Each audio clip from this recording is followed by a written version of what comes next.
If you like the sweet science, get ready to talk boxing on the Gloved Fist podcast with top boxing writers Frank Latirzo and Jack Hirsch. Frank, a former amateur boxer out of Philadelphia, writes for NY Fights and can be seen on the Boxing Channel.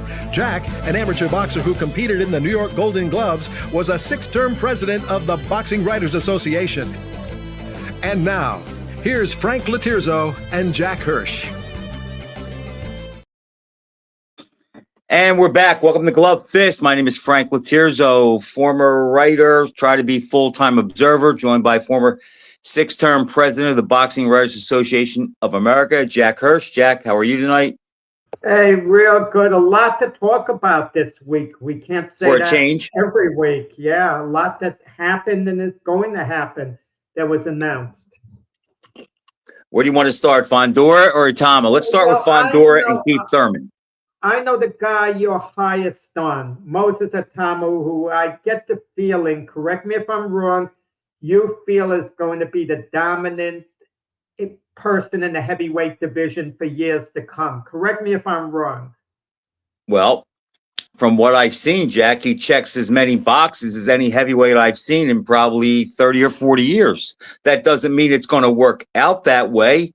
There are still naysayers. He can only fight who's in front of him. The heavyweight division today, like most eras, is not very deep. He's shown everything. It's like, what don't we know? Does he carry his power late? And does he take a punch? Jack, I can go on. I remember when where I read that Joe Louis was too robotic. Marciano was clumsy. Cassius Clay didn't have any power. Joe Frazier couldn't fight backing up. George Foreman was clumsy. I mean, Larry Holmes was a cheap imitation of Ali. Who was after that? Tyson? Well, Tyson, we didn't know how tough he was. If Itamu turns out to have the same career as Anthony Joshua, would you be a little disappointed? Absolutely, and I was terribly wrong with Anthony Joshua because on the way up, I thought Anthony Joshua was going to be maybe a poor man's Lennox Lewis, and he didn't turn out to be that. Now, look, I had more questions on Joshua than I do with Tama, but look, it's that uppercut that Tama landed to knock out Jermaine Franklin. Like, you just can't teach that. You just can't teach that. I mean, he was out on his feet. The right hook that came afterwards was just dressing on the cake. But look, the kid shows everything. He can punch. He has fast hands. He's a southpaw. He lets his hands go. He's accurate. He has size. He has height. He has reach. I mean, if we're going to construct a heavyweight to compete in today's division, those are a lot of the things I would bake into the cake. But let me tell you what bothered me. After the fight, they asked him, who do you want to fight next? And I would have loved to hear him say Usyk. I would have loved to, at the very least, for him to say the Fabio Wardley, Daniel Dubois winner. That would be an excellent fight.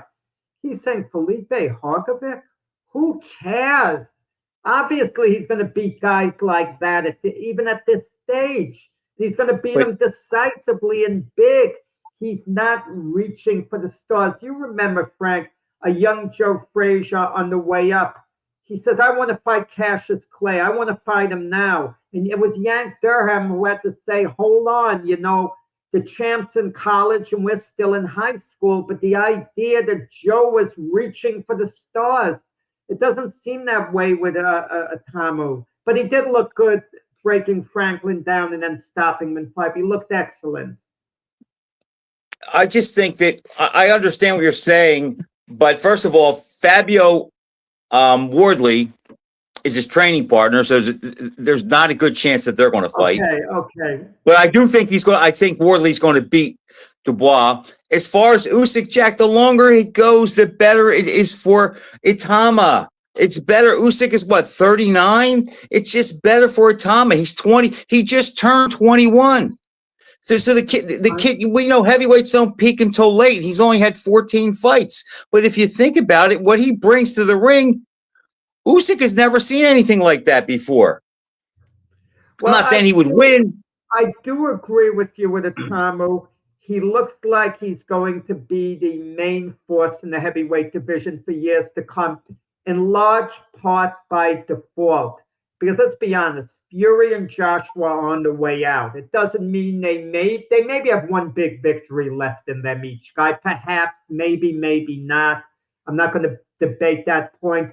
But the one thing that Joshua and Tyson Fury won't have is longevity. And the same with Usyk because of his age. Maybe he fights a couple of more years and Usyk continues to be highly effective. But if Atama waits a couple of years, picks his spots, the division is his. I don't see any. I don't even think he has to pick his spots. I really, other than Usyk, there's nobody I would keep him away from. Yeah, but when it came time to call out an opponent, he easily could have called out Joshua Fury, and he didn't do it. He didn't create that buzz. But Jack, if he would have called out Joshua Fury, would he get any mileage out of that? Because Joshua's 37. I think Fury's a year or two older than him. Fury hasn't looked good since the third Wilder fight. We know what Joshua's situation is.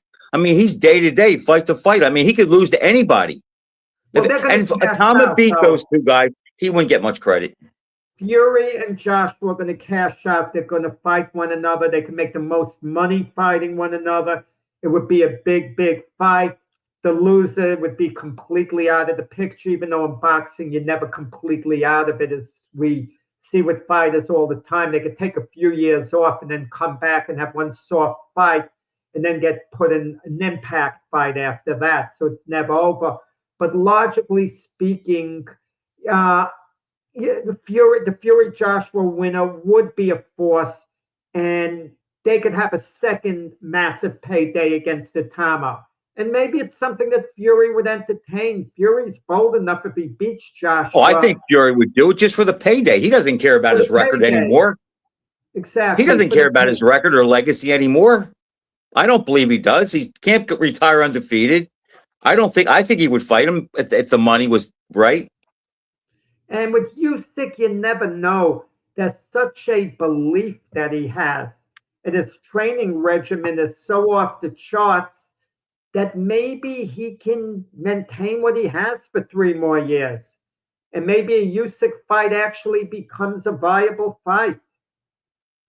I mean, I think that it's going to be hairy for Usyk because if Atama has a couple more fights, or Itama, I think is how you say it. If he has a couple more fights and he blows guys out, and they're on Franklin's level or a little better, there's going to be a plea for that fight. And Usyk's going to have to make a decision on what to do. Well, I'm going to throw it back at you. Maybe Atama's going to have to make a decision, because if Usyk is looking good and he hasn't shown any signs of slippage, we're holding his age against him. We're saying, well, he's 39, he's getting old. He's getting old, but he hasn't shown us that he hasn't gotten old in the ring yet. We have no evidence that age has caught up to him, but sooner or later it will. The question's when. But Usyk is this rare fighter who could be actually better than Bernard Hopkins was at an older age, and that says a lot. And if that's the case, and if this is the same Usyk 2 years from now, the same Usyk we know all along, well, then Atama has to step up. I agree. Yeah, then Atama kind of has the burden on him. There's another heavyweight fight this weekend, and it's intriguing, even though I'm not too excited about it. It is intriguing. Deontay Wilder against Derek Chisora. It's only intriguing because of the names. Okay, the brand that they bring to the right hand against the left hook. The only thing, Wilder doesn't have a right hand anymore, I don't think. I don't think his last couple of fights, he was punching hard, and you and I on the same page. One of the first things to go, we feel, is a fighter's punch. Most people say that's the last. We're in the minority there, but yes, I think it's the first thing. And Chisora's a tough guy. He's a tough guy. He's old, he's slow, he's cumbersome, but the man keeps coming. He'll keep coming at Wilder. I think that Wilder has to get him out early, because every minute that fight goes, not round, every minute it goes, it favors Chisora, because Wilder's probably going to be at his best early. I think Chisora is smart enough to know that if I crowd him, he can't get the right hand off. That's really the only thing I have to worry about. But who knows what's left of Chisora's chin too? Maybe Wilder touches him and he might go. You just don't know. It's an intriguing fight. It's not going to change anything in the division, but it's an intriguing fight. There's more mystique surrounding Wilder than Chisora. If Chisora dominates Wilder and stops him, yeah, Chisora can get a voluntary title fight. You know, Usyk could make a voluntary defense against Chisora, or Wardley, DeBrois, who hold the imitation title. If he looks good, if he stretches Wilder, he can fight Itama. He can fight Itama. Nobody would yell at that.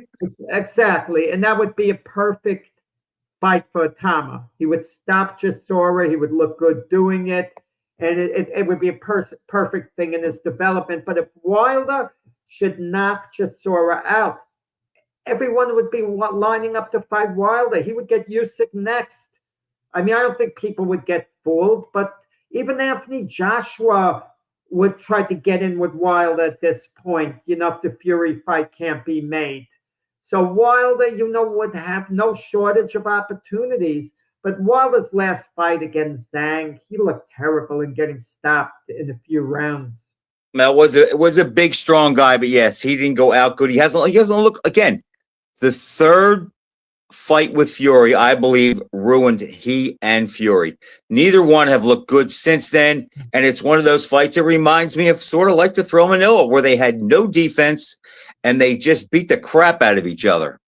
And it's like, and I think it took its toll on them. But Jack, now I know you read my post about Itama, but the one I put up the day of the fight about nobody's going to see him, Jack, that holds true. I talked to some guys in my martial arts class today. None of them knew about the fight, and they follow combat sports. And then probably about 5 o'clock tonight, Wendy said to me, she said, "When's the next big fight in boxing?" I said, "It's funny that you say that." I said, because the guy who some people think could be the closest to an up-and-coming Mike Tyson just fought Saturday night. She goes, "Really?" She goes, "Is he that good?" I said, "He shows me that good." She goes, "Well, how come you didn't say anything about him?" I said, I didn't think to, but I was arguing with some guys today on the page about, they think that the clips of Itama knocking out Franklin, showing that 30-second clip in that uppercut, and that spreads through all the social media platforms. They think that that's the same as being on TV like we saw with the Olympians and like we saw with Tyson. They just don't realize there's not a market in the United States. Nobody knows who Moses Itama is. If I said his name, they would think he was a Muslim cleric. Let me tell you, and we're talking sport fans now. I'm not talking about the average person on the street. The average person on the street, if you ask them, who's Mike Tyson, the non-sports fan, the non-boxing fan, they'll know he's a boxer. People that are only 20 years old would know. They'll tell you, you speak to a knowledgeable sports fan who's not a boxing fan, who's a big fan of the other sports. You ask them who Moses Itama is, they'll have no idea. Would they know who Usyk is? Do they know who Usyk is? Probably yeah, you have to sit there and sigh. Probably not, right? The average sports fan may have heard of Usyk. Maybe they'll be able to identify him. Okay, but it's awful. You know how I watch the fights now, Frank? I don't watch them live anymore. I see them on YouTube the next morning, and it's hard to watch it on YouTube. I don't like doing that, but I get it because they give you an idea who won. Sometimes they have a subtitle over what happened. Sometimes they have one of the fighters smiling, all happy, and he won. So you're not exactly seeing it live. And if you know the result, you sometimes don't want to sit through the whole fight. But that's not how we came up. We enjoyed watching the fight live in the moment and thought about it for the whole day. I tried to get the Shakur Stevenson, Teofimo Lopez show. I was going to pay the $70, but I had to be a subscriber to the Zone buy their ultimate package with tax. It would cost me about $600 to get the show. And I said, screw it, I'm not getting it. So the next morning, so I get up in the middle of the night, and I couldn't resist looking up the result. And it said Stevenson won basically a lopsided decision. And at that point, I didn't want to watch the whole fight. I didn't, because I knew what happened. I don't want to watch an 11 rounds to one fighter thereabouts. So I watched the highlights, like selected. But it would have been intriguing to watch it live. Oh, and that's the thing. Nobody knows who these streams are. Older people like us that are on Social Security, we don't know how to work all these streams and remember all these passwords. We tried to watch a movie a little while ago today. We couldn't figure out what our password was. It's just such a hard, it's such an ordeal to go through it, to get it on the screen, on your TV, not on your phone. And then you have to pay for it. And it's like, we understand that, but it's like, and then it's like, well, are we going to see anything meaningful? Well, there's going to be one fight we'll care about that might be good, and then we'll stay up. It's just, the model is just terrible. I don't think it bodes well for the future. I'm not going to declare boxing's going to die, but it's just very hard. And my point was with Itama is this kid is really exciting, and he might be that guy or the next. I don't know, but I want to follow his career, but it's going to be hard. But I think he will be that guy for what it's worth. But you said it last week when you were talking about the Sebastian Fundora Keith Thurman fight. You didn't know it was on pay-per-view until I told you. You assumed it wasn't a pay-per-view fight because you're correct. It absolutely wasn't worthy of being a pay-per-view fight. So I can understand you assuming it wasn't. And I said, no, it's on Prime, Prime. $75. Prime, but it's pay-per-view. And you said you have to pay for that? I mean, it's a week. $75. Come on. $75. And the fight went exactly as we thought it would go. Exactly. Fundora was too long, too fresh.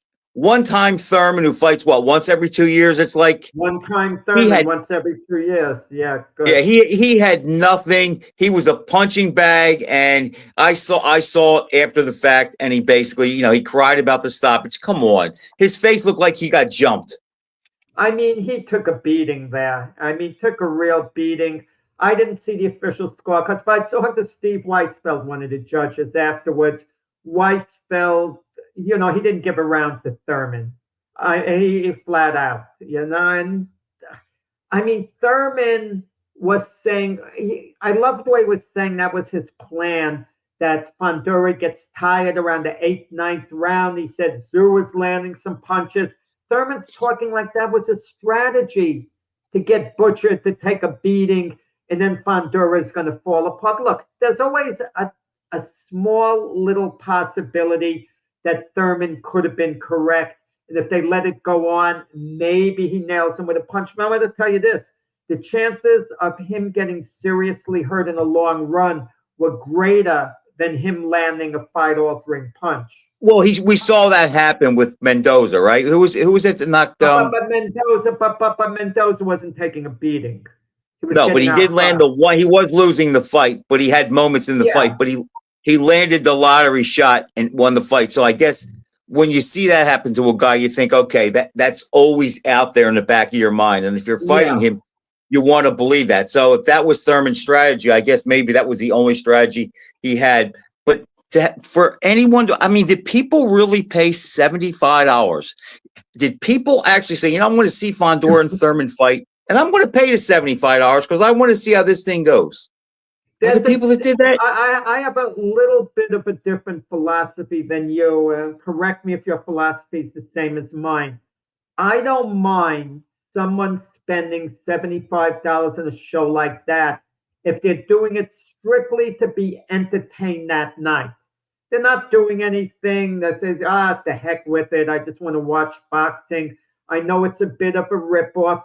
It's like you go to the ballpark and you're spending all this money on food. It's way overpriced, but you don't want to bring your own food in beforehand or eat beforehand.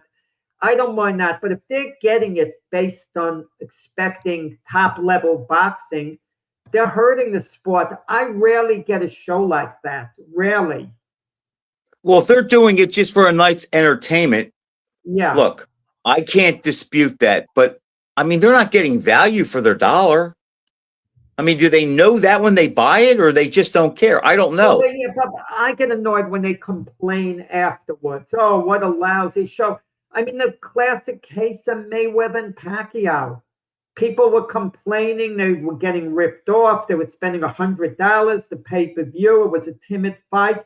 But I could tell you, a lot of those same people would pay to see them fight again, and that's been in the news.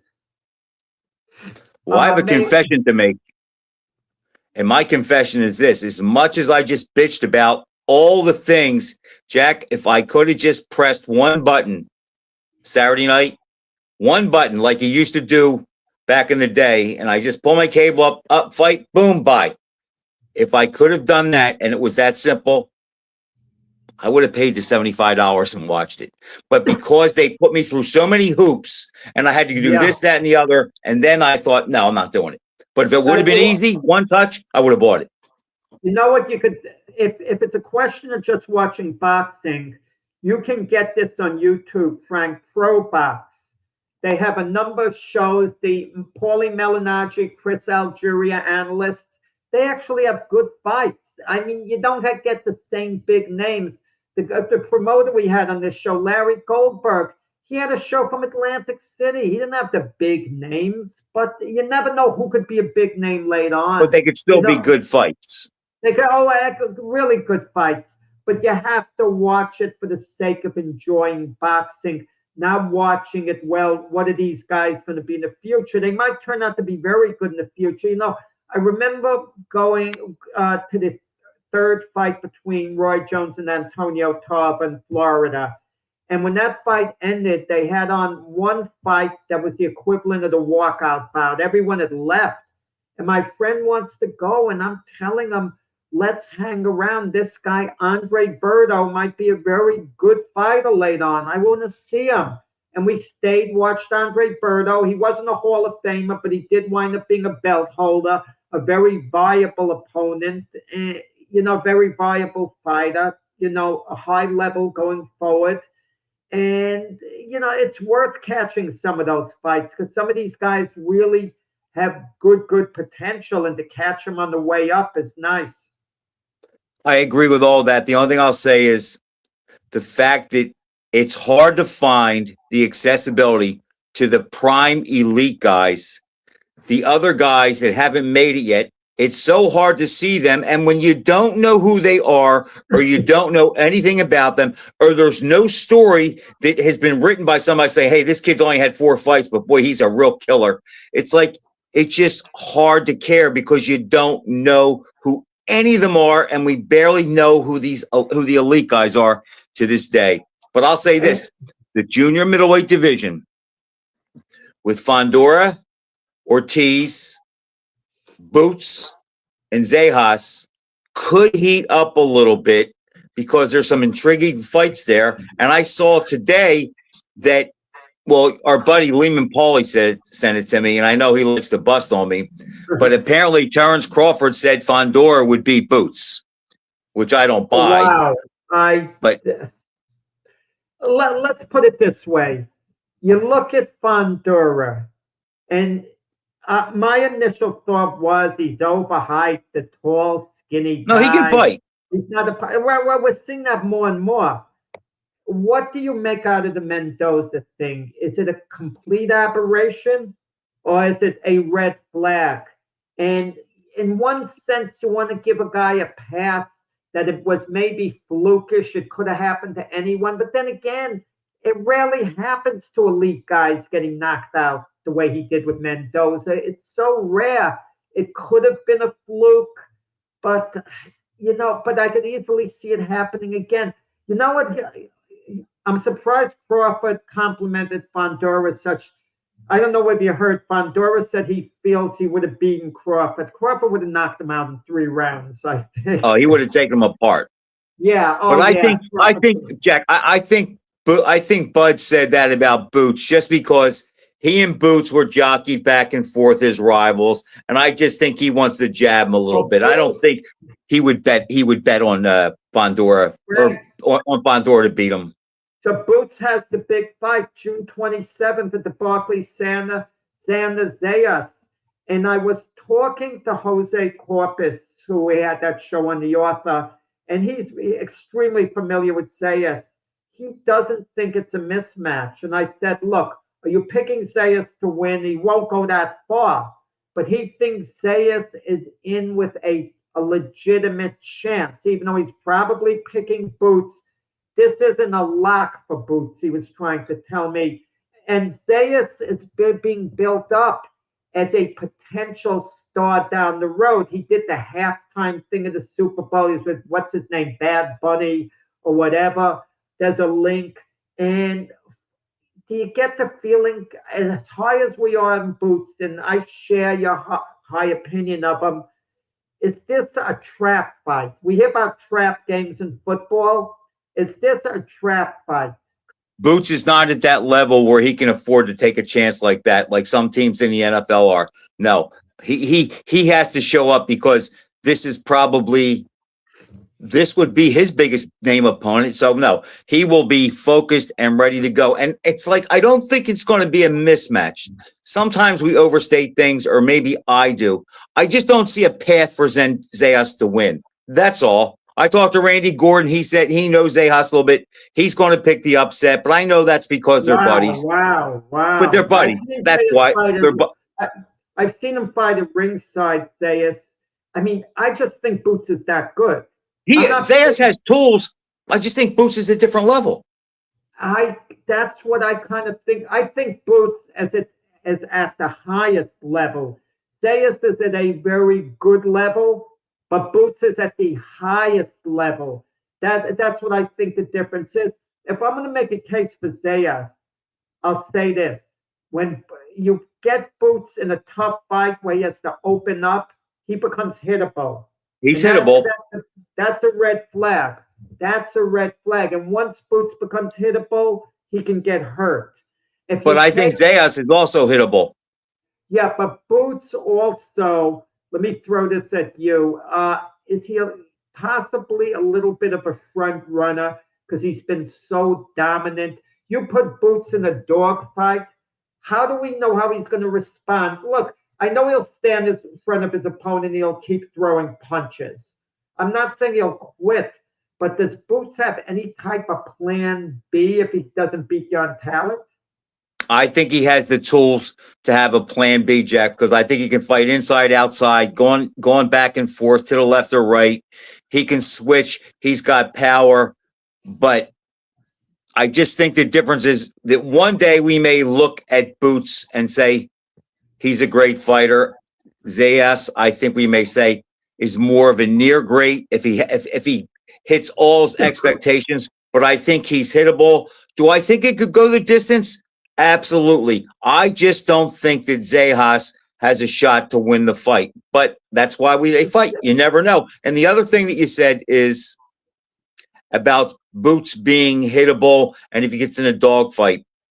I always felt before he proved it that Terrence Crawford would be at his best when he had to be, when he was pushed. And because everybody he fought until he fought Spence really wasn't good enough to push him to bring it out. I used to say that about Mayweather, that maybe as hard as I am on him, maybe we never saw his best because he was never really pushed like Leonard was by Hearns.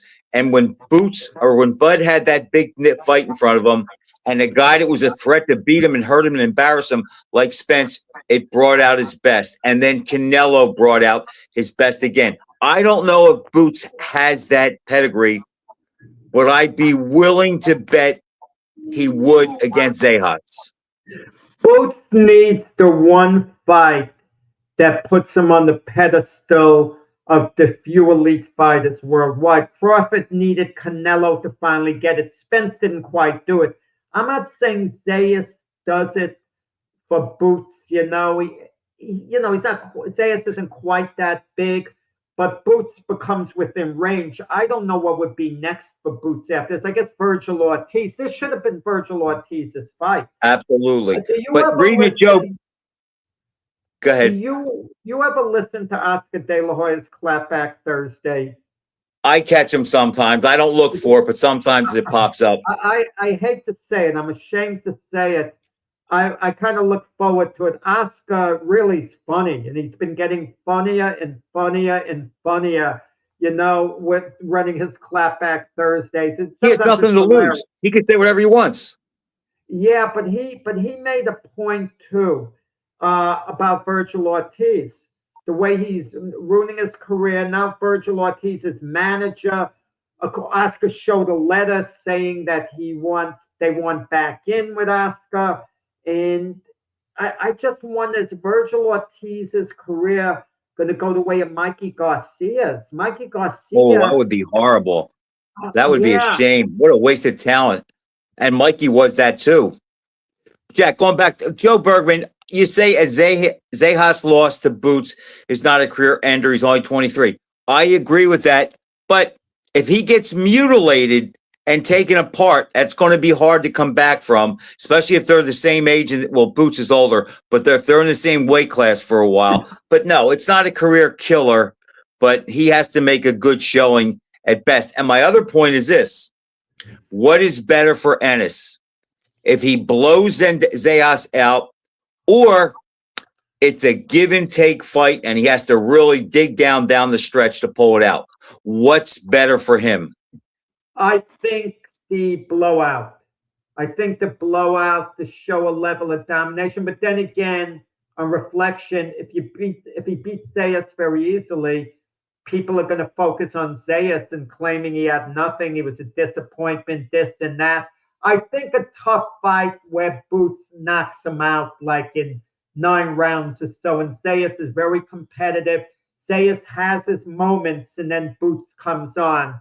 I think this fight is more important to Boots than it is to Zayas, because Zayas is charismatic and he has a following. Boots' following is strictly on him proving he's the best fighter in the world at some point, having that potential. No one's considering Zayas to ever be the best pound for pound in the world, but there are whispers, especially coming from Boots' promoter Eddie Hearn, that their guy's going to be number 1 pound for pound in the world, and I'm not discrediting that claim. But if you think about it, Boots is in a position that Bud was for a while because Bud didn't have charisma. He didn't have big people behind him. His whole claim to fame was he's that good and he's that guy, and that's why we have to watch him. And Boots is sort of in that category. Crawford beat better opponents on the way up than Boots has. They weren't world beaters, but they were better opponents. I mean, even one of Crawford's toughest fights was in the beginning when he first won a championship against Ricky Burns. Ricky Burns, is he better than anyone Boots has ever fought, for example? Jack, I get your point. All I'm saying is that Boots just didn't have that.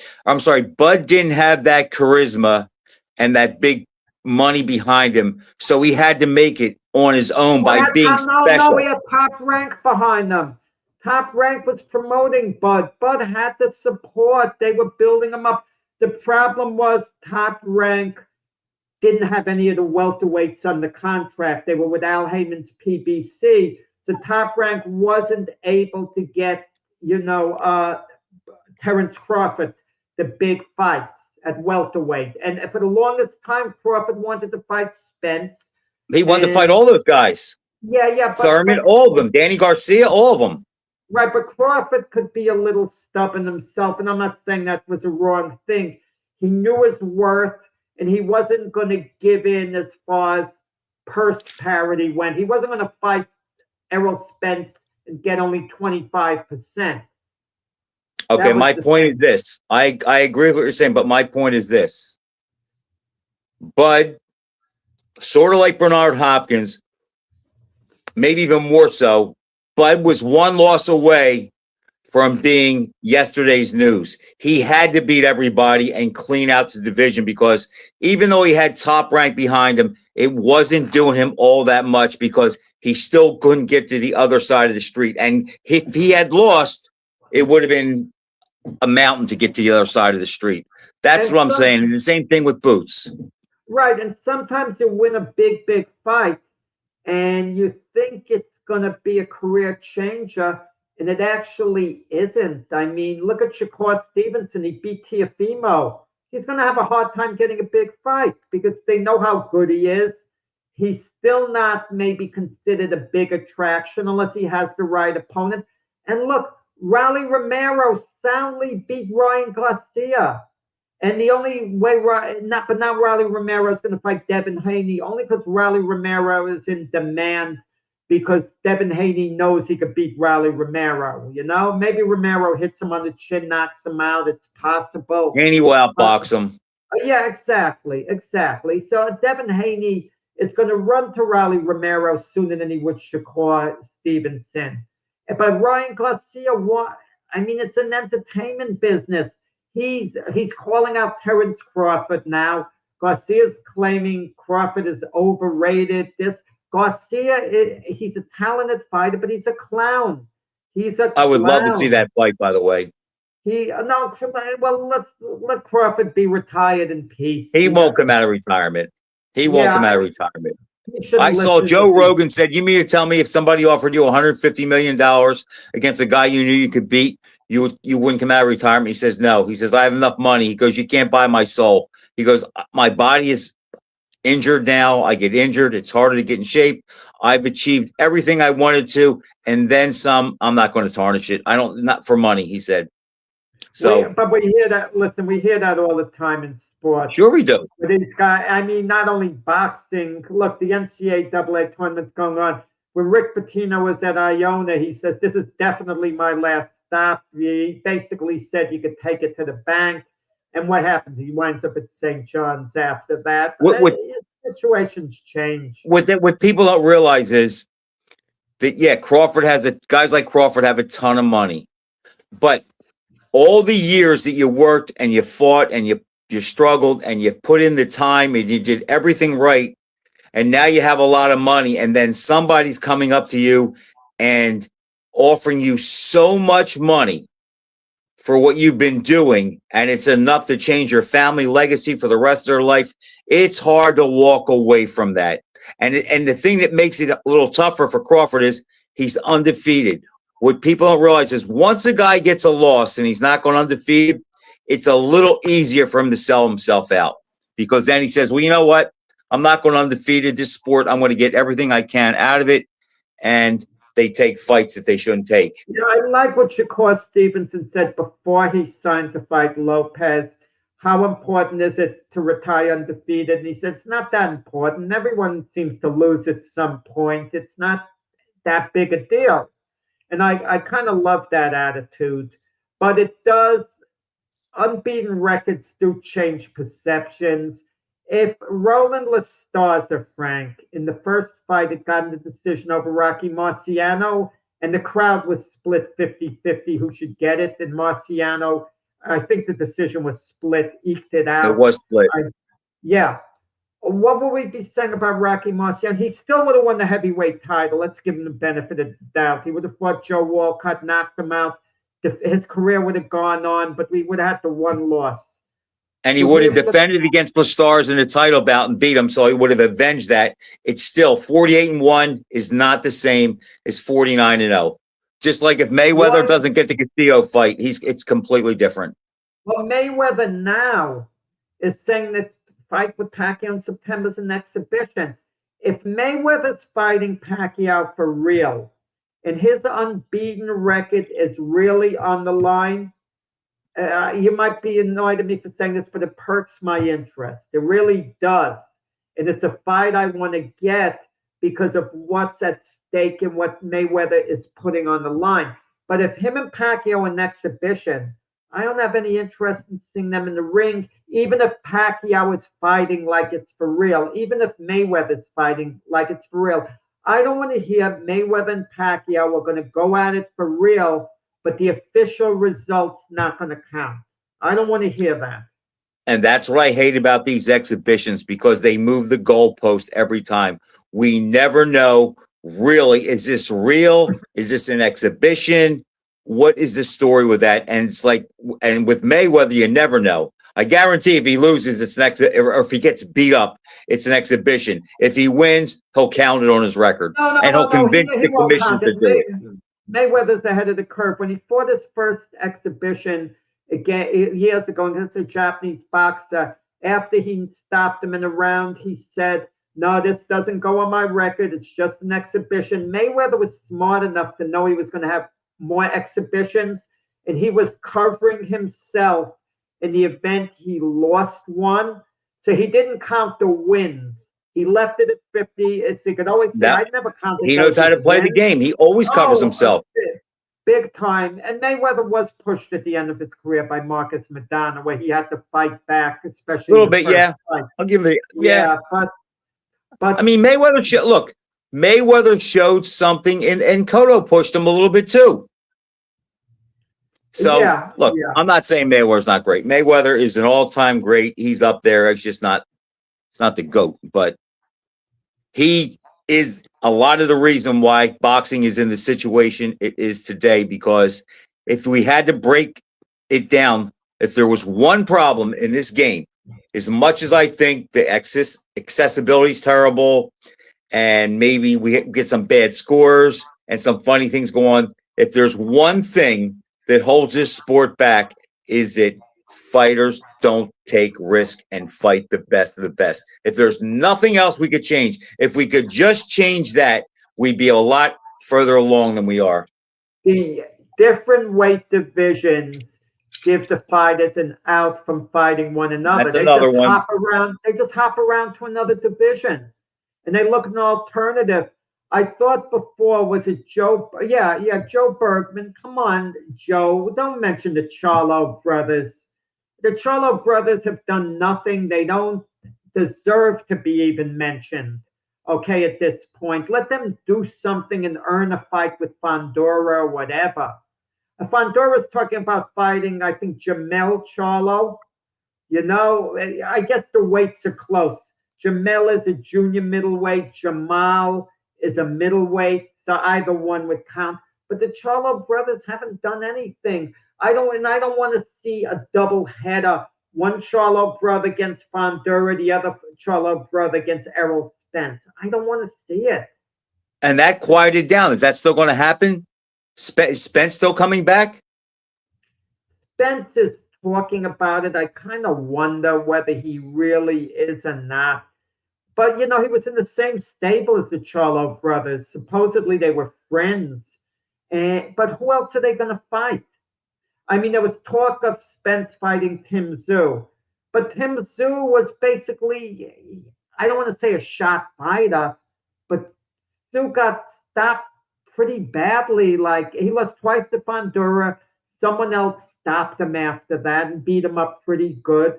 So he's won a couple of soft fights, and we're going to make a big deal of him. I agree. It's like Charlo brothers could you imagine a pay-per-view with both Charlo brothers on there?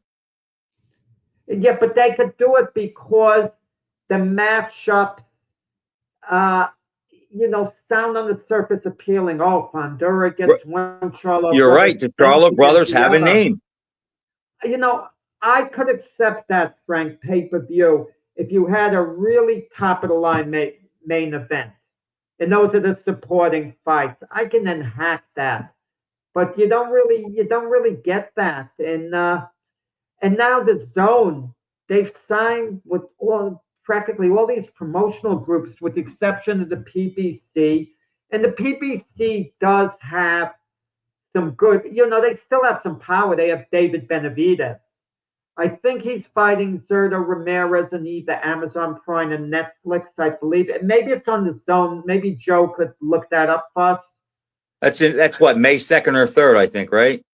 Yeah, beginning of May. Also, April 17th, Jake Paul is putting on not an all-women's, but primarily the main bouts for women's fights at Madison Square Garden. Jake Paul wisely is trying to get the market on women's boxing, and it might pay off for him. Jake Paul is a smart man, a businessman, and we have to, boy, if you want to talk about a guy as far as gaining wealth out of what he's done and the way he's promoted himself. I don't like a lot of the things that are a byproduct of it, but boy, that guy's really, he's some promoter. Now he's talking about like he wants to fight Francis Ngannou because he says, I went 6 rounds with Joshua. You couldn't even go 2. Yeah, maybe Paul beats Ngannou. I don't know. That's an intriguing fight, actually, Frank, because he's right what he said. Paul did not disgrace himself against Joshua. He ran around the ring, I know that, but I honestly believe Joshua would have taken him out in 1 round if he could have. But he was running like a bandit. And then Joshua was patient. Joshua wasn't going. Could you crazy. imagine if Jake Paul beat Ngannou after the close call that Ngannou gave Tyson Fury? How embarrassing would that be? It's already embarrassing what Fury did. It's already a big embarrassment. But consider this, Jake Paul is a legitimate boxer now. Absolutely. Let's stop looking at him as being a YouTube guy. We always look at him as a YouTube guy. Ngannou's not a legitimate boxer. He's a martial artist who trained and boxed for a couple of fights. But how do you go 10 rounds with Fury, Jack, if he can't box and knock him down? Is Fury that bad? I have no explanation. He must be. Lehman Paulie does not like hearing this, but the Fury that Usyk beat, and I'm a big Usyk fan, but the Fury he beat was a basket case and a shell, and not nearly the guy that fought Wilder or Klitschko. I don't agree with that. Fury, the first fight, was looking really outstanding in the middle rounds. It looked like he might even stop Usyk. He was dominating, banging the body with both hands. Usyk just outlasted him. But Jack, that's it. Fury had no gas. He couldn't go. Because of Usyk. There's nothing left. There's nothing left. He's an empty package. He can go a couple rounds early, okay. In the second fight, he had more time to prepare. He knew what he was up against, and he didn't do as good. Amazon Prime for the Zerto fight. I have that. Is it a pay-per-view, though? Is it an Amazon Prime pay-per-view? Come on, Joe. Be a good reporter. Get the facts right. No, it's on Amazon Prime. Yeah. But the thing about it, if it's a pay-per-view, I only get Amazon Prime on my iPad. I haven't figured out how I hook. I get it on the TV. Yeah, I get it in Florida on TV. I get Netflix on my TV, in New York. And Netflix is going to air that show from Madison Square Garden, the women's fight that Jake Paul's promoting on Friday night, April 17th. A variety of fights, but here's the problem, though, as we're asking Joe Bergman, is that Amazon Prime or pay-per-view? Again, we're sitting here figuring out what is it, how do you get it? And it's like, to me, it takes the fun out of it, where if you just told me Saturday night's coming, I just turn my TV on, hit sports, boxing, boom, press the button. Okay, I'm overpaying for it, but like you say, it's a night out, and I do want to see at least the main event. And maybe in the process, I'll see some young guys coming up that show some potential. But you know what it is? They give you these undercard fights. Some of them, the lower level undercard fights, are normally for free. They give you like 3 fights you could see, not have to pay. And then at 8 o'clock, the card starts. Right, and it's a long night of boxing. It's a long night of boxing. And another problem. I know you're a big college football fan. And when the college football season is going on and you have a really good game you're looking forward to, you're only going to watch boxing if it's a true top-of-the-line pay-per-view fight. Like it was Virgil Ortiz and Boots Ennis, we were talking. As much as you love Ohio, watch Michigan and Ohio State, for example, right. And as much as you would hate to turn away from the college game, I watch Boots and Ennis. Exactly. Yes. Boots and Ortiz. Right, Boots and Ortiz. But you're not going to watch But Bondura and Thurman but miss here's the the thing, college though: the game. college game is over at 11:20, unless it goes overtime. So you could still do both. That's the And thing. it's still gone late, Frank. Right. I can stay up to watch Ohio State and Michigan if it's on till 11:30, or Alabama and Auburn. But when they don't get in the ring until 12:15, it does Well, take the wind out of my sail. We mentioned Randy Gordon before. One of the funniest things happened. I had saw how the boxing function and was complaining to her how late these shows are ending, how ridiculous it is. And I'm sitting next to Randy at the Barclays Center, and it's a Deontay Wilder fight, and it says 12:18. It's about to start, and she texts Randy and says something to the effect, "You're right. Jack Hirsch is right. This is ridiculous when they're starting the main Well, who event." texted him that? His wife? His wife texted him because it's 12:18, and and some people take the train in that runs hourly. And if you miss your train and you miss it by a few minutes, they kind of wait around close to an hour to get on it. And it's just a late time. If you're a night person, I don't know whether you're a night person now, Frank, or not. I used to be, no longer. But if you're a night person, that's fine. You can deal with the late time. But if, as you've gotten older and it's early to bed and early to rise, like, I could be up 5:36 in the morning normally, perhaps to get up that time and start my day. And when you're conditioned to do that, now I'm staying up watching boxing till 12:30, 1 o'clock. And why don't they do that with baseball? Why don't they do that with the NBA? Why don't they do that with the NFL? Those games don't end as late. They know better. What I do, if it's going to be a late fight and I know I want to see it, I'll go to bed at like 9 o'clock and I'll automatically wake up at 11. So I know I'm going to catch the main fight. But that's a lot of the reason why I will miss the undercard, because if I'm sitting around waiting for the fight and it's 8:30, 9 o'clock and I'm not, and I just say, I might as well fall asleep, because I wake up in the middle of the night anyhow, whether I go to bed at 11:30, 12:30, or 1:30. We talk about picking fights. I just realized something that could be fun. We have Jerry Cooney next week coming on as a guest. And I'm going to want Jerry Cooney to talk boxing. He likes to talk about his recovery, being clean, like 36, 37 years. And absolutely, we'd want to hear about that. But we're not letting him off the hook talking boxing. And of course, we have fun with Lyle and Norton, who would have won that fight. It just hit me like a ton of bricks. Technically, Jerry's fought them both. Technically. And his knockout. One guy lasted almost 3 minutes. The other guy lasted a minute. Norton loses by default. If you tell me this, if I put together a clip of sensational knockouts that can entertain people, the knockout of Lyle falling through the ropes. That body shot? Yeah, that's a sensational stoppage, because I remember at Hall of Fame weekend in Canastota, the celebrity fighters were sitting at the dais during the banquet, and they were showing the film clips, and all the top of the line guys like Sugar Ray Leonard were in awe seeing Cooney knock Lyle out, the way it ended, the way Lyle fell. So who wins, Prime Lyle or Cooney? I believe Jerry when he says he would have knocked Norton out. I do.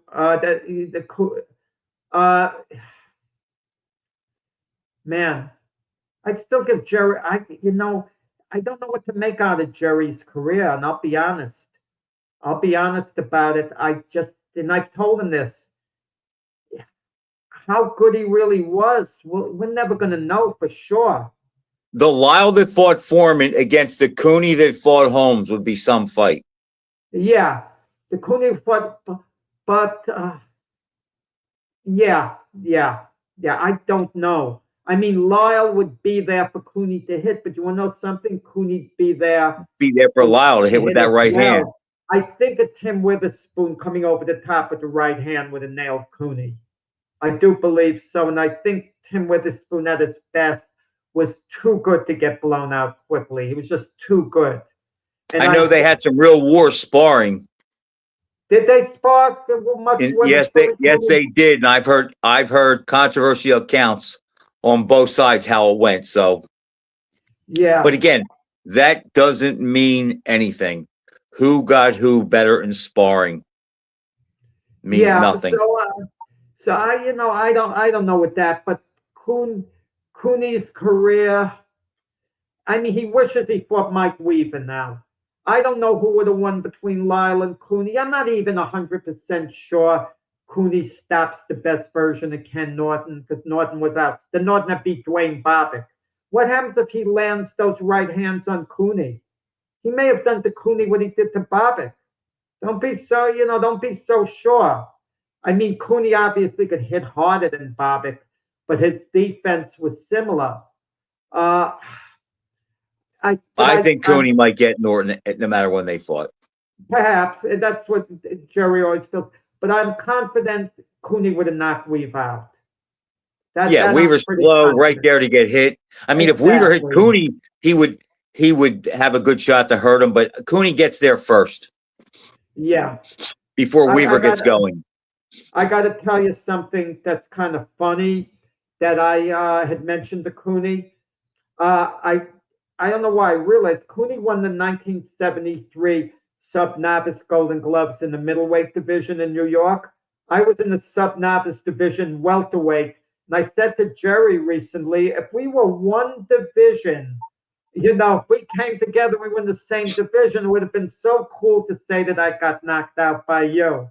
And he said, Jack, you wouldn't have been here to say it. Okay, if you fought me.